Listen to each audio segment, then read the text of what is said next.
11th Business Max Chapter 7 Exercise 7.1 Question number 3.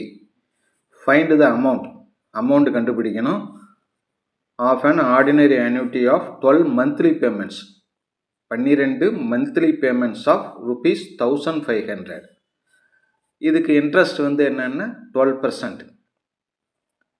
நல்லா கவனிச்சீங்க, monthly payments. இப்போ நமக்கு ஃபார்முலா தெரியும். ஃபார்முலா என்ன? S equal to small a by i into 1 + i power n minus 1. இப்போ இதில் இருக்கக்கூடிய வேல்யூலாம் என்னென்னவோ எடுத்து எழுதும். ஏங்கிறது அமௌண்ட் வந்து கணக்கில் என்ன கொடுத்துருக்காங்க? A is equal to 1500. Okay, next rate of interest I is equal to எவ்வளோன்னா, ஐயோட வேல்யூ 12%. 12% அப்படின்னா 12/100. 12/100 அப்படிங்கிறது இயர்லி இன்ட்ரெஸ்ட் கிடையாது, இது எவரி மந்த்து.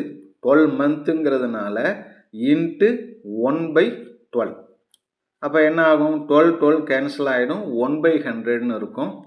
1/100ன்னு நம்ம அதை எப்படி எழுதலாம் அப்படின்னா 0.01 அப்படின்னு இன்ட்ரெஸ்ட்டை எழுதலாம்.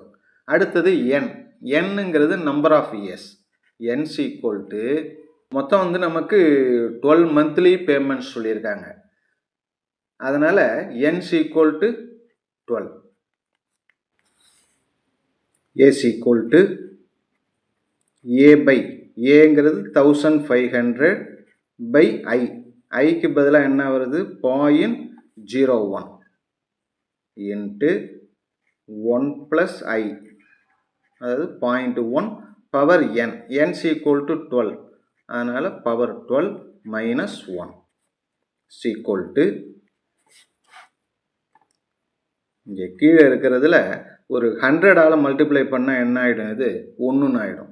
இதை 100ஆல் மல்டிப்ளை பண்ணால் 1500 இருக்குது. 100ஆல் மல்டிப்ளை பண்ணுறப்ப இன்னும் ஒரு 2 0 சேரும்.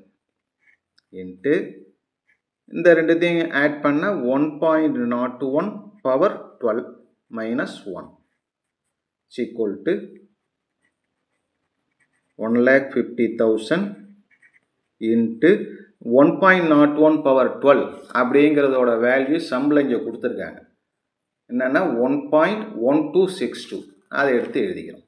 1.1262 அப்படிங்கிறது இதனுடைய value minus 1 equal to 150 into 1 பாயிண்டில் 1 லெஸ் பண்ணிட்டோம்னா நமக்கு பேலன்ஸ் இருக்கிறது 0.1262 இருக்கும். இந்த ரெண்டுத்தையும் மல்டிப்ளை பண்ணால் கிடைக்கிறது தான் நமக்கு கிடைக்கக்கூடிய final amounts equal to 1,50,000 into இந்த பாயிண்ட் வேல்யூ ரெண்டுத்தையும் மல்டிப்ளை பண்ணால் நமக்கு கிடைக்கிறது 18,930, அதாவது ருபீஸ். இதுதான் வந்து என்னென்ன அமௌண்ட் கணக்கில் கேட்டிருக்கிற ஆன்சர். அவ்வளோதான். ஓகே.